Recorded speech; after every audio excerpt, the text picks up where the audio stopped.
శ్రీమహాగణాధిపతయే నమః. ఓం గురుభ్యో నమః. ఓం శ్రీమాత్రే నమః. పరమేశ్వర స్వరూపమైనటువంటి జ్యోతిష, వాస్తు మరియు ఇతర అనేకమైనటువంటి శాస్త్రములను మనకు అందించినటువంటి మహర్షులకి నమస్కారం. హయగ్రీవ హయగ్రీవ హయగ్రీవేతి యో వదేత్ తస్య నిస్సరతే వాణి జహ్నుకన్యా ప్రవాహవత్. అరుణాం కరుణాతరంగితాక్షీం ధృతపాశాంకుశపుష్పబాణచాపాం అనిమాదిభిరావృతాం మయూకైః అహమిత్యేవ విభావయే భవానీం. శ్రీమాత్రే నమః. ఓం పితృదేవతాభ్యో నమః. మనం ఈరోజు చెప్పుకోబోయేటువంటి టాపిక్ ఏమిటి అంటే 12 లగ్నాల వారు ఏ విషయాల పట్ల జాగ్రత్త వహించాలి, ఏ ఉపాసన చేసుకోవాలి, ఏ విషయాల వల్ల వీళ్ళకి కలిసి వచ్చే ఆస్కారం అధికంగా ఉంది అనే విషయాలు మనం ఇప్పుడు తెలుసుకుందాం. ఒకవేళ లగ్నం తెలియలేదు మీకు, రాశి చూసుకోవచ్చు. అంటే మేషరాశి, మరి మేషరాశిలో అశ్విని, భరణి, కృత్తిక, ఒకటో పాదం కూడా ఇదే వర్తిస్తుంది అంటే ఇదే వర్తిస్తుంది. అయితే ఫస్ట్ ప్రిఫరెన్స్ లగ్నానికి ఇవ్వండి, సెకండ్ ప్రిఫరెన్స్ రాశికి ఇవ్వండి లగ్నం తెలియని పక్షంలో. బికాజ్ ఆఫ్ మనిషి యొక్క మనస్సు కాబట్టి సెకండ్ ప్రిఫరెన్స్ దానికి ఇవ్వచ్చు, అందులో ఎటువంటి దోషం లేదు. అయితే దీనికి సంబంధించినటువంటిది ఇది మీరు పలానా లగ్నంలో లేదా రాశిలో పుట్టినందుకు ఇవి చెప్తున్నా. బట్ మీ పర్సనల్ చార్ట్ బట్టి కొన్ని కండిషన్స్ ఉంటాయి, అది నేను మీకు వీడియో ఆఖరిలో చెప్తాను. వీడియో ఆఖరి వరకు చూసినట్లయితే మీకు పరిపూర్ణంగా తెలుస్తుంది. ఇప్పుడు ఒక్కొక్క లగ్నం గురించి మనం తెలుసుకుందాం. మీన లగ్నము, మీనరాశి. మీనం వారికి సహజంగానే అన్వేషణ లగ్నం అంటారు. అంటే ఏమిటి, ఈ లైఫ్ అసలు నేను ఎందుకు జన్మించాను, వాట్ ఈజ్ మై లైఫ్ అనేటువంటిది ఒక అన్వేషణపూర్వకంగా ఉంటుంది.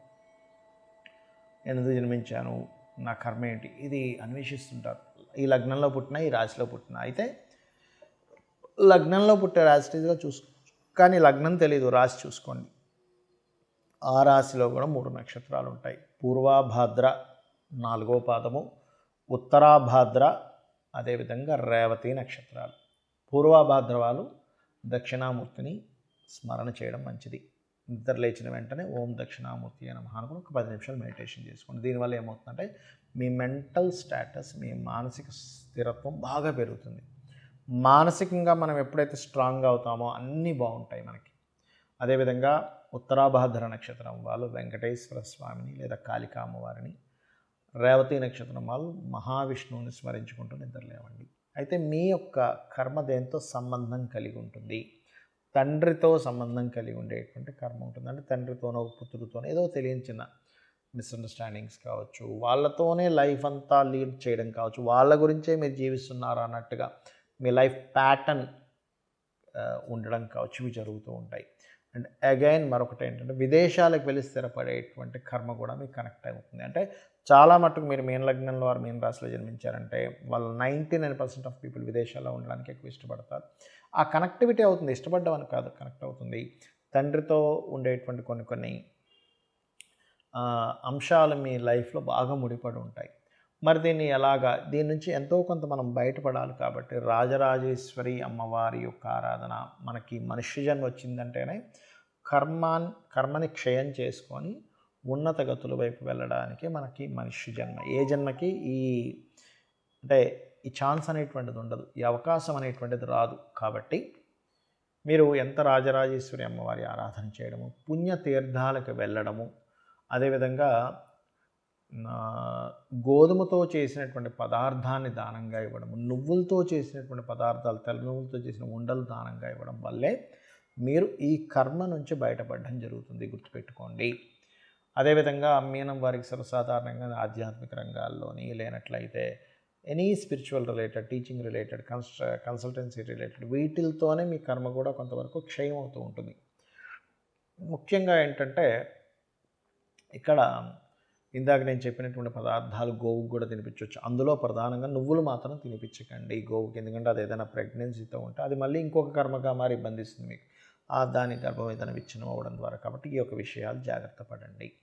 ఇక మీరు నిత్యము చేయవలసింది మాత్రం రాజరాజేశ్వరి అమ్మవారి యొక్క ఆరాధన చేయండి, అన్ని విధాలా మీకు బాగుంటుంది. ఇప్పటి వరకు మనం ఏదైతే చెప్పుకున్నామో, మీది గనక పలానా లగ్నం అయితే పలానా విషయాలు జాగ్రత్తగా ఉండండి అని, పలానా ఉపాసన చేయండి అని, లేకపోతే పలానా విషయాలు మీకు అందిపుచ్చుకుంటారని, మీ లైఫ్లో ఈ విషయాల్లో బాగుంటుంది మనం ఏవైతే చెప్పుకున్నామో ఇవన్నీ కూడా మీ లగ్నం బేస్ చేసుకొని దీన్ని స్థిరంగా ఉండేటువంటి కారకత్వాలు అంటారు. అంటే పలానా లగ్నంలో పుట్టాము అంటే పంచమాధిపతి రవి అవుతాడు, మేషంలో పుడితే, లేదా వృషభంలో పుడితే పంచమాధిపతి బుధుడవుతాడు, అదే మిథునంలో పుడితే పంచమాధిపతి శుక్రుడు అవుతాడు, లేకపోతే లగ్నాధిపతి బుధుడవుతాడు. ఇట్లా కొన్ని కాంబినేషన్స్ బట్టి చెప్పుకుందాం. మరి పర్సనల్ చార్ట్లో ఇది ఏమైనా మార్పు వస్తుందా అంటే ఖచ్చితంగా పర్సనల్ చార్ట్ దగ్గరికి వచ్చేసరికి మార్పు వస్తుంది. ఎలాగా అంటే చెప్తాను చూడండి. ఇప్పుడు టీటీ ఇంజెక్షన్ ఉంది. టీటీ ఇంజెక్షన్ ఏదైనా సెప్టిక్ అయితే వేస్తారు. ఇప్పుడు ఆ ఇంజెక్షన్ అందరికీ పడదు. కొంతమందికి టెస్ట్ చేస్తారు, మీరు కొంచెంసేపు కూర్చోండి. ఎందుకండి, అది అందరికీ వాడడానికే కదా అంటే కొంతమందికి స్పెసిఫిక్గా కొన్ని పడవు. కొన్ని ఫుడ్స్ కావచ్చు, కొన్ని మెడిసిన్స్ కావచ్చు, కొన్ని వాతావరణాలు కావచ్చు, కొంత నీరు కూడా. ఒక్కోసారి చూడండి, నేను వేరే దగ్గరికి వెళ్ళానండి, అక్కడ వాటర్ నాకు పడలేదండి అంటాం, అక్కడ గాలి నాకు పడలేదండి అంటాం, ఆ ఫుడ్ నాకు పడలేదండి అంటాం. ఎందుకంటామండి? మరి మిగతా 100 మంది బాగానే ఉన్నారుగా, నీకు ఒక్కడికి ఎందుకు ఇలా అయిందంటే బికాజ్ ఆఫ్ ఎవరి శరీర తత్వాన్ని బట్టి వారికి ఎలా అయితే కొన్ని విషయాలు బాగా పడతాయి, కొంతమందికి బాగా పడవు. అదేవిధంగా సబ్జెక్ట్స్ కూడా చూడండి, 40 మంది పిల్లల్ని కూర్చోబెట్టి టీచర్ చెప్తే అందులో ఒకరికి అద్భుతంగా అర్థమవుతుంది, కొంతమందికి అసలు సబ్జెక్ట్ అర్థం కాదు. ఎందుకు? మరి అందరికీ ఒకలాగే చెప్పింది కదా టీచర్ అంటే బికాజ్ ఆఫ్ వాళ్ళకున్నటువంటి అవగాహన, వాళ్ళకున్న ఇంట్రెస్ట్, ఇవన్నీ మనం బేరేజ్ చేసుకుంటాం. అంటే పర్సనల్గా ఉండే వాళ్ళ తెలివితేటలు కానీ వాళ్ళకుండే శరీర తత్వాన్ని బట్టి వాళ్ళకి తెలుస్తూ ఉంటుంది. అలాగే మీ జన్మజాతకంలో ఉండే కాంబినేషన్స్ ఇప్పుడు నేను చెప్పినవి ఏవైతే ఉన్నాయో కొంతవరకు అది మారుస్తూ ఉంటుంది. అంటే ఉదాహరణకి నేను మీకు మేషలగ్నం వారికి అప్పుల విషయంలోనే మెయిన్గా జాగ్రత్తగా ఉండాలని చెప్పాను. కానీ వారి జన్మజాతకంలో కొంచెం బుధుడు బాగున్నాడు అనుకోండి, అప్పుడు అంత ప్రమాదం రాదు. లేదా బుధుడు ఇంకా పాడైపోయాడు ఉదాహరణకి, అప్పుడు ఇంకా ఎక్కువ ప్రభావం వస్తుంది. సో ఇలాంటివి చూసుకోవాలి. అంటే ఏమిటి, నేను ఏదైనా ఆరోగ్యం గురించి చెప్పానంటే మీ జాతచక్రంలో రవిని చూసుకోండి. రవి బాగున్నాడంటే మీరేం కంగారు పడక్కర్లేదు. రవి కనుక పాడేయాడంటే ఇంకొంచెం జాగ్రత్తగా ఉండాలి. మానసిక విషయాల గురించి చెప్పాను, చంద్రుడు బాగున్నాడు, ఎక్కువ కంగారు అక్కర్లేదు. చంద్రుడు పాడయ్యాడు, అప్పుడు మీరు ఏ బియ్యం దానం ఇవ్వడమో చేయండి. అలా కాకుండా యాక్సిడెంట్స్ లేకపోతే భూ వివాదాలు ఎక్కువగా ఉంటాయి ఈ లగ్నం వారికి అని చెప్పాను అనుకోండి, అప్పుడు మీరు చేయవలసింది ఏంటంటే కుజుడు బాగున్నాడా టెన్షన్ ఏం పెట్టుకోకండి. కుజుడు పాడైతే అప్పుడు మీరు కందులు దానంగా ఇవ్వడం, సుబ్రహ్మణ్యేశ్వర స్వామి ఆరాధన చేసుకోవడం, వారాహి అమ్మవారి ఆరాధన చేసుకోవడం చేయండి. అదేవిధంగా బుధుడు పాడయ్యాడు, అప్పుడు విష్ణు సహస్రనామాలు బాగుంటే ఏం టెన్షన్ పడక్కర్లేదు. అంటే ఇప్పుడు నేను చెప్పినటువంటివి ఏవైతే ఉన్నాయో గ్రహం కనుక బాగుంది, ఆ రాసులు కనుక బాగున్నాయి, టెన్షన్ పడకండి. ఆ రాసులు బాగోలేవండి, ఆ గ్రహం పాడైంది, మరింత ఎక్కువ జాగ్రత్త తీసుకోండి. నేను మీకు ఒక క్లారిటీ ఇస్తున్నాను. అదేవిధంగా గురువు అయితే శనగలు దానంగా ఇవ్వడం, గురువులు అంటే ఏదైనా బంగారానికి సంబంధించినటువంటి టీచింగ్ లైన్స్ సంబంధించిన విషయాల్లో కొంత జాగ్రత్తగా ఉండాలి.